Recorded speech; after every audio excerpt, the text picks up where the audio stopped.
এমসির উপরে আমাদের কোনো সমস্যা নেই। এটা প্রাইভেট কলেজ, তার সাথে আপনাদের যা বক্তব্য ওদের সাথে বলে সাথে আমাদের ডাইরেক্টর এটা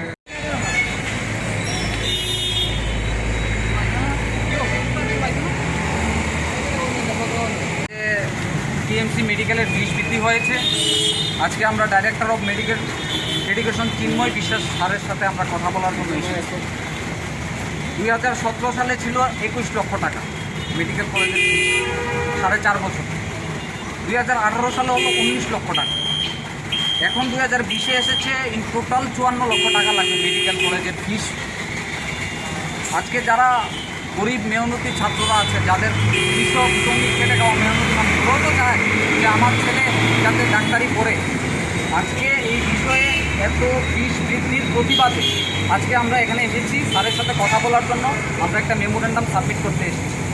আমরা আশ্বাস করব যে এইটা প্রত্যাহার করতে হবে, নাইলে এখন যেহেতু পূজা সামনে, পূজা ফেস্টিভ্যাল চলছে, আমরা পূজার পরে রাজ্যব্যাপী আমরা বৃহৎ আন্দোলন করে দেবো। আমরা মেডিকেল কলেজেও আমরা বন্ধ ডাকতে বাধ্য হব। আমরা ঘেরাও করব, যেহেতু সামনে পূজা ফেস্টিভ্যাল। আমরা পূজার পরে আমরা রাজ্যে এনএসওয়াই আমরা বৃহৎ আন্দোলন করে দেবো যদি এই ফিস সমাধান না হয়। এটাকে প্রত্যাহার করতে হবে, পুরো প্রত্যাহার করতে হবে। এই বিষয়ে কথা বলার জন্য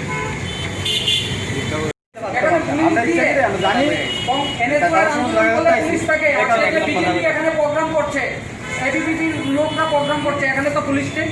এখানে কেন পুলিশ? এইগুলি চলবে না, বলে দিলাম। বিপ্লবদের শুধরে নিন, রাজ্যে কিন্তু আন্দোলন করব। আমরা কিন্তু ভয় পাই না। মেডিকেলের ফিস বাড়িয়েছেন, অনেক হয়েছে অত্যাচার, আর সহ্য হবে না। রাজ্যে কিন্তু আন্দোলন করব, ভয়ানক আন্দোলন হবে। আপনাকে বলে দিচ্ছি, এইভাবে হবে না। পুলিশ